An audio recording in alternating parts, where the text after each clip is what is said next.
It has just been confirmed that church is officially cancelled in the UK. The Church of England, which every English person knows about, every English town and city in the UK has a Church of England church just round the corner. They have now decided that they are dropping the word church.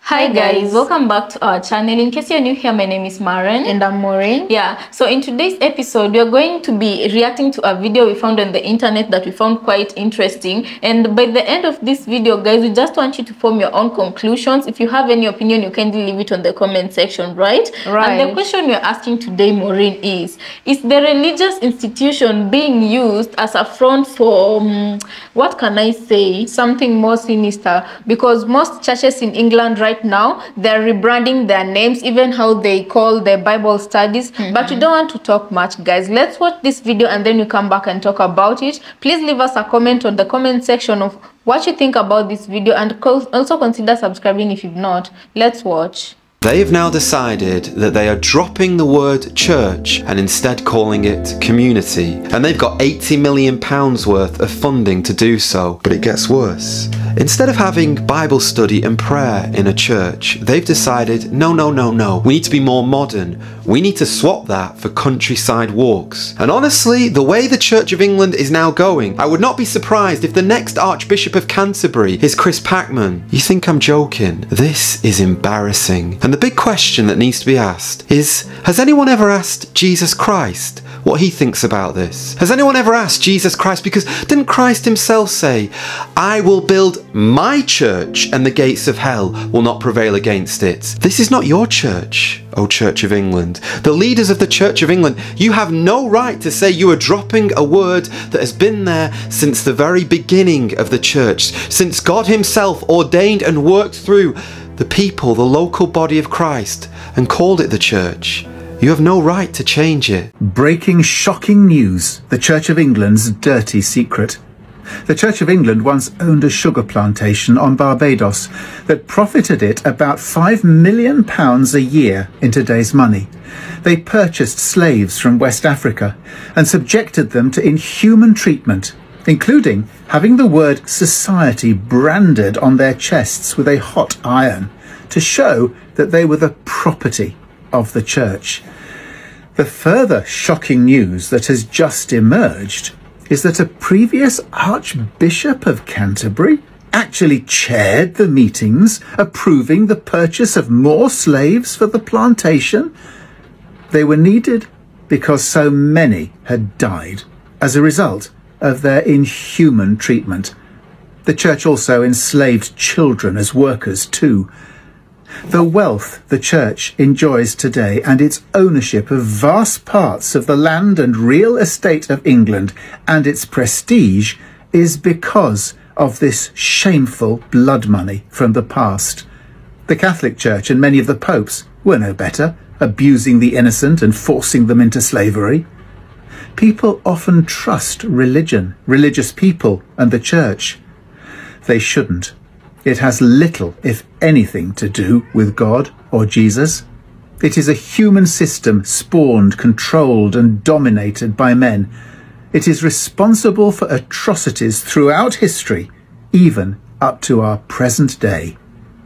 Only trust that which you have researched, investigated, reviewed, assessed, experienced, and concluded is safe, honourable, has integrity, and has crossed the ultimate threshold of being able to pass the test of love's scrutiny. 9 big, fat, whopping Christian lies. 1.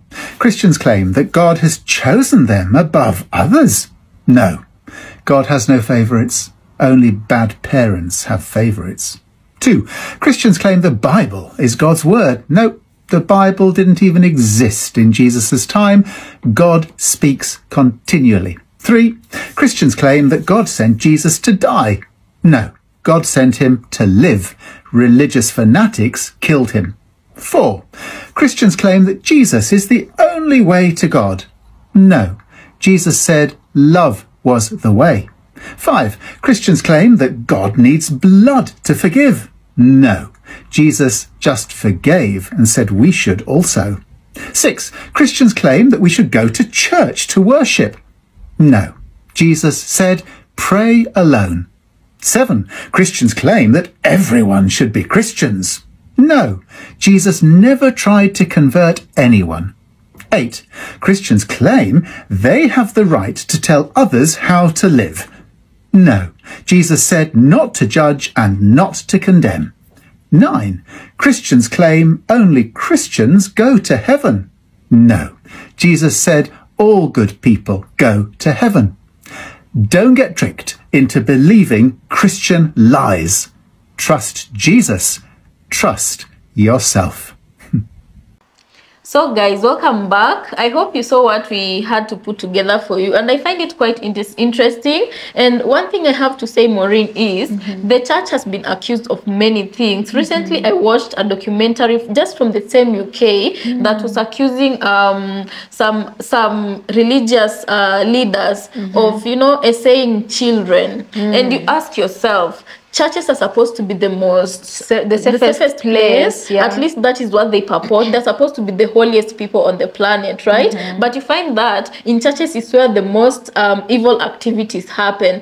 What they do to those children, these documentaries unearth them. Yeah, and also, you know why I find, I feel like the churches in UK right now are rebranding because black people for the longest time have been asking for reparations. And I feel like also the churches are being asked for reparation by black people. You know, think about it. Yeah. It said that, which I do believe, churches played a huge role in colonization and slavery. Of course, so they also owned plantation workers. So you can imagine, churches grew on the backbone of black people who are enslaved by the white people, right? And so for the role they played, why is it that when the black Americans in America are asking not the only government, black Americans, but black people everywhere, because even here in Africa, Africans were asking for reparations from the British government. I know of Kenya for one, you know. So if and I heard that the British government paid something to the Kenyan government. It's just that the Kenyan citizens who are supposed to get the reparation payments weren't paid by the government, you see. So I feel like the churches feel like because the black people are going after the government, they're the ones who are going to be following in line. You guys, a lot of things are happening currently around the world, and I feel like some things are inevitable, you know. When you think about it, look at the position at which the church is standing on. And if those who talk about reading the Bible and the characters being changed, the original characters who are in the Bible being changed in order for these people to use the Bible as a tool of colonization. And then you look at the propaganda that they used to use about when they talk about good things, the angel, they associate it with whiteness. They associate it with white people, right? But when they talk about everything evil and the devil, they always painted that picture of the demon being black. This in turn brewed that self-hatred amongst the black race, and in turn, this is what made them use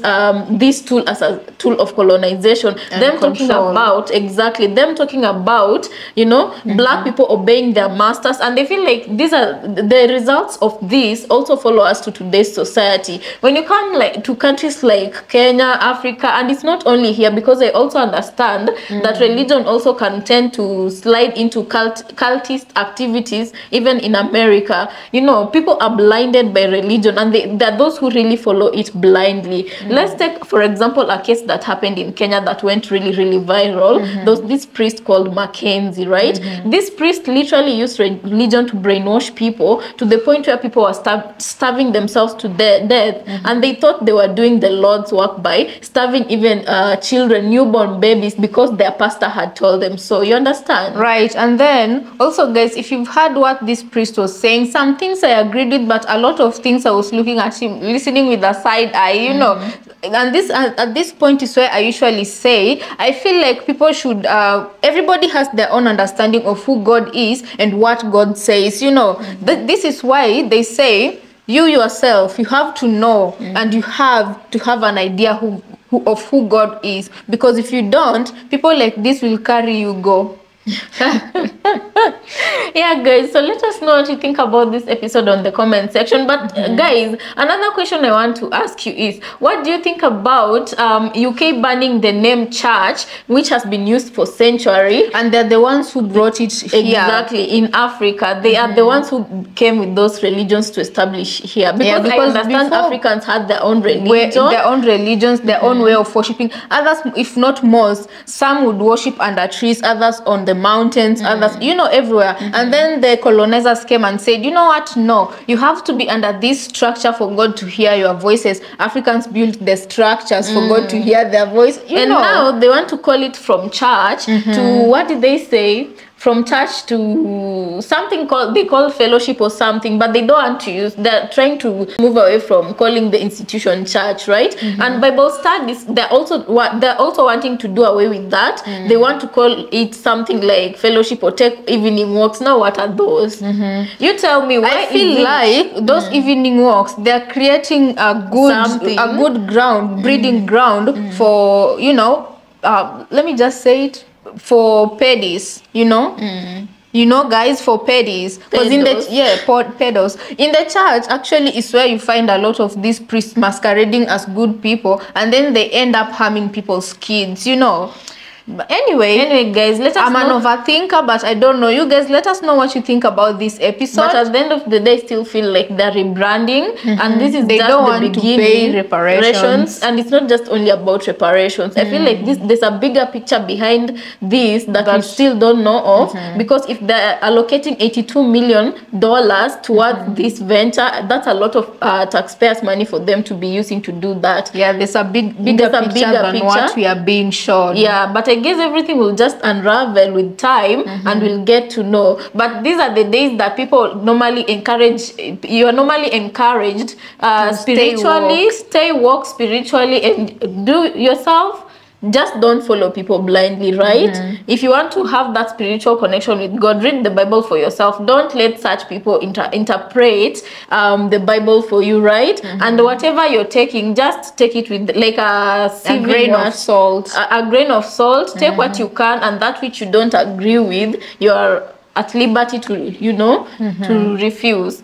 But guys, I don't know what you think about this episode. Let us know in the comment section. We'd really love to hear from you. For those who've not subscribed, kindly consider doing so. And thank you so much for joining us on this episode. Let's catch you on our next.